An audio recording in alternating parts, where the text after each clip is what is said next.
I remember being in Suran one fine, blighted day, and happened to have the time to stop in on old Dagoth Viltano. He was the foremost tailor of House Hlalu at the time, back when the name Hlalu meant something more than traitorous netch-slurping cave rats. I gave him a respectful nod, as most courteous Dunmer do when giving patronage to a fine yet busy establishment, and began to peruse the shelves for something outstanding, something delightful. Something that wasn't just going to keep me warm and toasty on cold red mountain nights, no, something that balanced utility and form, something that was unique enough to make a statement while simultaneously durable enough to be worn on the daily. Something I knew only Dagoth himself could sew. Alas, that particular stock was of the dull imperial ilk, the kind that tries too hard to be frivolous and not hard enough to be as cheap as it was made. I skipped over entire aisles hopelessly until finally the flash of a well-placed sequin chanced the corner of my dreary eye. I turned to meet its sultry allure. There, already in the hands of some outlander fetcher who was merely toying with its soft silken tashes, was the most reverent drape of fine cloth I had ever happened upon in a store. It was a subtle, breezy golden silk, long in the arm and thigh, with just enough room at the neck to make a minx of any who would wear it. Its bejeweled seams and opal-crested cuffs belied its simple, rugged undercloth, and if I'd never seen the faded stain of Telvanni mushroom dye mixed into its lapel, then even I might have missed the true height of its splendor.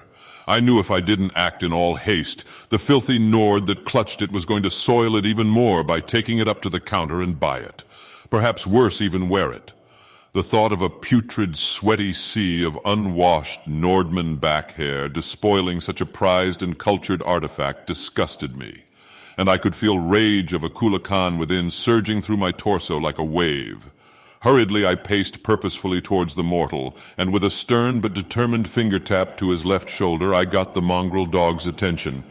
I said to him, "Excuse me, sir, but if you're very much done with this fine piece, I have every intention of purchasing it. Unhand it for me at once, please." Now, usually I reserve such politeness only for my fellow Dunmer, but seeing as how this was Dagoth Viltano's shop, I wasn't going to go making a big fuss unless the pitiful creature clutched onto my target robe. Much to my surprise, though, the bulbous beast simply nodded, smiled, and said to me, "Oh, so sorry. Here you go, my good sir. A fine piece. I'm sure it will suit you much more." I was completely dumbfounded. Manners? A Nord? Had I slipped into the dream sleeve without notice? But as he passed the heavenly smooth silk from his monkey arms to mine own, I realized the true genius of the portman's craftsmanship. A charm spell. A gosh-dang passive charm spell had been woven into the cloth, and since the Nord was technically wearing it, I had been unable to bring myself to the true heights of my insipid rage. As we stared at one another in confusion, I had the sudden thought that I might still let him live. A dinkly grin and dorky wave on his part was the only dispelling that thought needed. I put my hand upon the top of his head and cast the mightiest shock spell in my arsenal, vaporizing him instantly. It was ever since that fated day that I have vowed to live a life of robeless and chilly nips.